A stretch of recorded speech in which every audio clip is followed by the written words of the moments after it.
नीलम दीदी के चरण में प्रणाम और काली माता के मंदिर में माँ काली के चरण में प्रणाम और सभी माँ काली के सहित जितने भी देव देवता है सबके चरण में मेरा प्रणाम। यहाँ उपस्थित सारे गुरु भाई बहन के चरण में मेरा प्रणाम और चर्चा स्थल पर प्रणाम। यहाँ हम लोग आज जो यहाँ शामिल हुए हैं तो हम लोग यहाँ में शिव चर्चा करने के लिए यहाँ हम लोग सब एकत्रित हुए हैं। तो शिव चर्चा तो नहीं हम बोलेंगे, शिव परिचर्चा। वो दिन भी मैं बताई कि शिव चर्चा जो है वो एकमात्र साहब श्री हरिनारायण जी ने ही करे थे और उसको जो सुनी सुनाई बात को हम लोग जो करते हैं तो उसको हम लोग परिचर्चा ही बोलते हैं। लेकिन हम लोग हमेशा बोलने के टाइम बोलेंगे शिव चर्चा, शिव चर्चा। शिव चर्चा तो हम लोग नहीं कर पाते, हम लोग को उतना ताकत नहीं है कि शिव के बारे में चर्चा करना। वो दादा साहब दादा और माँ नीलम दीदी ने करे और उसको सुनी सुनाई बात को हम लोग रखने का कोशिश करते हैं, बस इतना ही है। तो हम लोग किसको गुरु बनाए? हम लोग शिव सबसे श्रेष्ठ महादेव उनको हम लोग शिव को गुरु बनाए, शिव गुरु को हम लोग गुरु बनाए। जीवन में गुरु का अति आवश्यकता है। हम लोग सब गुरु बनाए, शिव को ही गुरु बनाए। इनमें से बहुत जन तो दूसरे शरीरधारी गुरुओं को भी इंसान को भी गुरु बनाए, लेकिन हम अपना ही बोलेंगे कि हम आज तक किसी शरीरधारी गुरु को गुरु नहीं बनाए। मेरा किस्मत इतना ही हम अपना आप को सौभाग्यशाली समझते हैं कि हम एकदम डायरेक्टली महादेव को ही गुरु बनाने का मुझे अवसर मिला है और हम महादेव को ही अपना गुरु माने हैं। बस जितना दिन अंदर हमारा अंदर आत्मा रहेंगे, मतलब मेरा जान रहेंगे, तो हम अपना शिव को ही गुरु मान के चलने का हम कोशिश करेंगे। तो हम लोग का काम क्या है? हम लोग जो शिव को गुरु बनाए तो हम लोग को दादा ने 3 सूत्रों, साहेब दादा, उनको हम लोग साहेब दादा बोल के ही हम लोग बोल सकते हैं। तो दादा ने हम लोग को 3 सूत्रों दिया है। तो 3 सूत्रों क्या है? पहले में दया मांगना। दया कैसे मांगेंगे? हे शिव, आप मेरे गुरु है, मैं आपकी शिष्या हूँ, मुझ शिष्या पर आप दया कर दीजिए। तो उनसे हम लोग अनुरोध करेंगे, करिए, ऐसा नहीं, कर दीजिए। उनसे हम लोग विनती से, आदर से, सम्मान पूर्वक उनको हम लोग बोलेंगे कि हम आपको गुरु बनाए, आप हमको शिष्य मानिए और मेरे शिष्य, मुझ शिष्य पर आप दया कर दीजिए। और दूसरे में है चर्चा करना। चर्चा हम लोग कैसा करेंगे?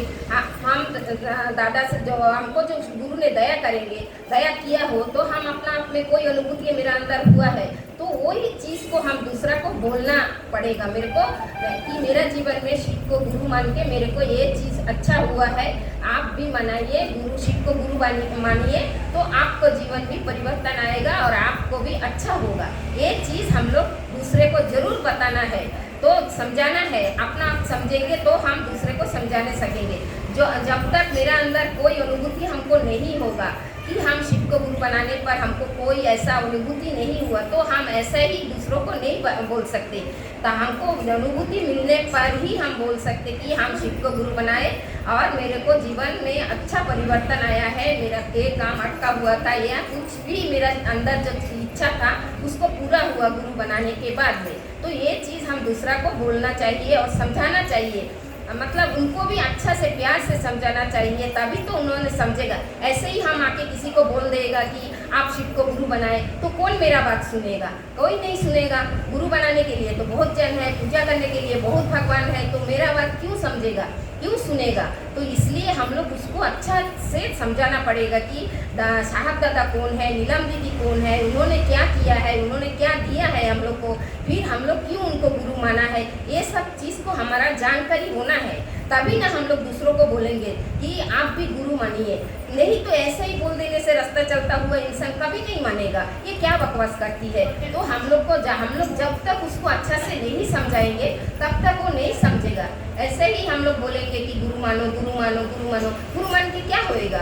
तो उसको वो चीज़ को बताना है हम लोग को पूरी अच्छा तरीका से, जैसा मैं समझा हूँ, मतलब मेरा अंदर जो अनुभूति है, कोई अनुभूति जैसा उसको उदाहरण का तरह, एग्जाम्पल का तरह भी उसको समझाना पड़ता है कि ऐसा ऐसा करिए, देखिए, तभी ना जीवन में अच्छा होएगा। मेरा जीवन तो एकदम अंधकारमय था। अंधकार बोलने से हम लोग का अंदर में जो दिल तो सफा नहीं था। हम लोग को गुरु बनाने का बाद ही हमारा दिल थोड़ा थोड़ा करके साफ हुआ, नहीं तो हम लोग को पहले हम लोग ये सांसारिक जगत में हम लोग बस खाना पीना और बच्चों को पालना पोसना, ये आनंद करना, इधर भागना उधर भागना, यही सब काम में हम लोग मतलब हमेशा इसका अंदर में डूबा हुआ था। हम लोग को कभी नहीं मालूम था कि इस तरह गुरु बनाना और गुरु का क्या उसको गुरु हमको क्या देता है, ज्ञान देता है और उसमें से हम अपना जीवन को परिवर्तन ला सकता है। तो हम अपना आध्यात्मिक लाइन जो है ये है लौकिक जगत, ये जो दुनिया है ये है लौकिक जगत, इसमें हम लोग हमेशा अच्छा से ही हम लोग चल सकते हैं।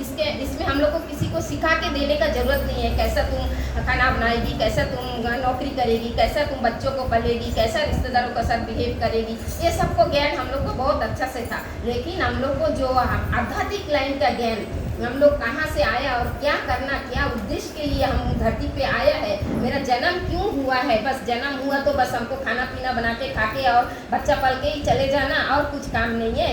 लेकिन उसका अलावा भी कुछ काम हम लोग को है, तभी ना हम लोग जैसा गुरु बनाएंगे तो गुरु हम लोग को ये सब ज्ञान देगा कि आपको हम धरती में भेजा है खाली एक काम के लिए नहीं है। कभी कभी गुरु का साथ भी आप अपना जीवन को जुड़िए। तो हम लोग कैसा है शरीरधारी गुरु का साथ हम लोग जब लेते हैं उनका साथ से हम लोग मंत्र, बस वो हम लोग को बोलेगा ये मत खाओ वो मत खाओ, ये जो मंत्र आपका कान में दिखा जो कान में दिया है वो किसी को मत बोलो, ये सब वर्जना से हम लोग को बांध देता है। बहुत कुछ नियम कानून का अंदर हम लोग को रहना पड़ता है। लेकिन हमारा शिव गुरु जो दादा ने हमको 3 सूत्रों जो दिया है इसका अंदर में कोई नियम नहीं है।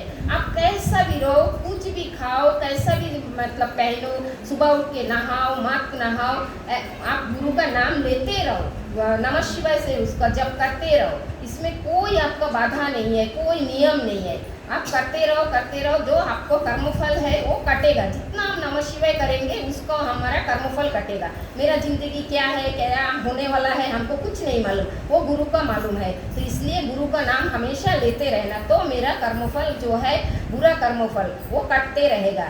तो हम लोग जैसा गुरु बनाए और शिष्यता ग्रहण किया, तो हम लोग का क्या है, जैसा आज कोई नया दीदी कोई गुरु बहना आया है तो उसका नाम हम लोग घोषणा कर दिया, बस उसका नाम घोषणा कर दिया। इसका मतलब है कि जैसा स्कूल में बच्चे गए और उसका नाम लिख दिया तो रजिस्ट्रेशन हो गया, तो उसका बाद क्या है, इसको रोज स्कूल जाना है, नहीं तो वो पढ़ने वो क्या करने के लिए नाम स्कूल में नाम घोषणा होता है, मतलब नाम एंट्री होता है, तो उसको स्कूल जाना है तभी पढ़ना है तभी तो वो कुछ सीखेगा। तो उसी तरह मेरा ये शिव गुरु का ही एक स्कूल है। समझिए कि हम लोग के स्कूल में अपना नाम घोषणा कर दिया बस अब हो गया नहीं, तो उसका बाद मेरा कुछ काम है। क्या काम है, वो जो 3 सूत्र है उसको हमको अच्छा तरीके से पालन करना है। जो 3 सूत्रों दया की याचना करना, गुरु के पास हम शिष्य हुआ तो गुरु का पास दया की भीख मांगना ही है कि गुरु मुझ पर दया कीजिए, आप शिष्यों पर मुझ शिष्यों पर आप दया कीजिए। और दूसरा तो चर्चा, दया मिलने पर चर्चा दूसरों के साथ करना ही है कि मैं शिव को गुरु माना है, मेरा अच्छा हुआ है, आप भी शिव को गुरु मानिए, आपको भी अच्छा हो सकता है। हम डायरेक्ट नहीं बोलेगा कि आपको भी होगा, आप जब ये काम करेंगे, ये जो 3 सूत्र है इसको आप पूरा तरीका से अच्छा तरीके से पालन करेगा तभी आपको अच्छा होएगा। हम बोल देगा कि आपको अच्छा होगा, अच्छा नहीं होगा, आपको खुद करना है। जो नियम जो 3 सूत्र दिए हैं उसको आपको अच्छी तरीके से पालन करना है तभी आपको अच्छा होएगा।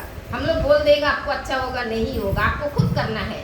आपको भूख लगेगा तो आपको खाना है तभी पेट भरेगा। उसी तरह ये 3 सूत्र का नियम जो है अच्छा तरीके से पालन करना, तभी आपको गुरु की दया मिलेगा।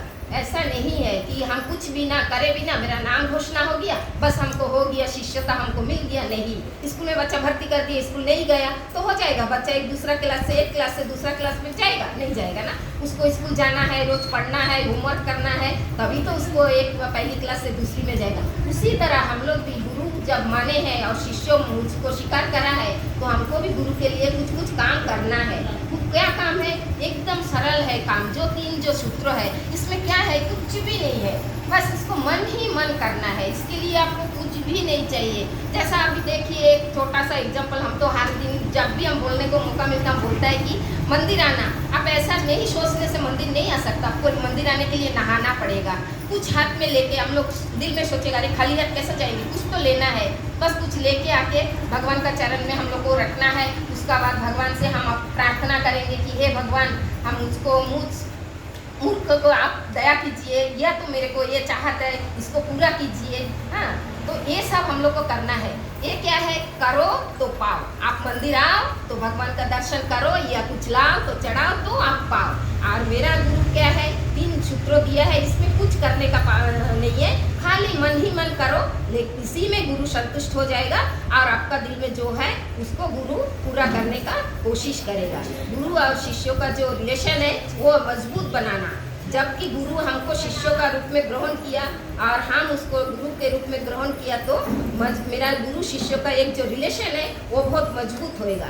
हमेशा गुरु का नाम जो है शरण करना, नमः शिवाय से प्रणाम करना 108 बार। हम लोग क्यों 108 बार प्रणाम करते हैं, 107 बार क्यों नहीं करते, 109 बार क्यों नहीं करते? मालूम नहीं, मालूम ना, किसी को भी नहीं मालूम, हमको भी मुझको भी नहीं मालूम था। हम सुना है कि हम लोग को जो 27 नक्षत्र है और 4 दिशा है उसको गुणन करने से 108 होता है। तो कितना बोलते नहीं, ये राहु दशा, ये नक्षत्र ठीक नहीं है, आपका ये नहीं है, वो नहीं, तो सारा नक्षत्र मेरा नमः शिवाय का अंदर ही है। तो हम जब तक नमः शिवाय मंत्र जप करते रहेंगे तो 108 बार हम कर लिया, बस मेरा सारा काम पूरा हो गया।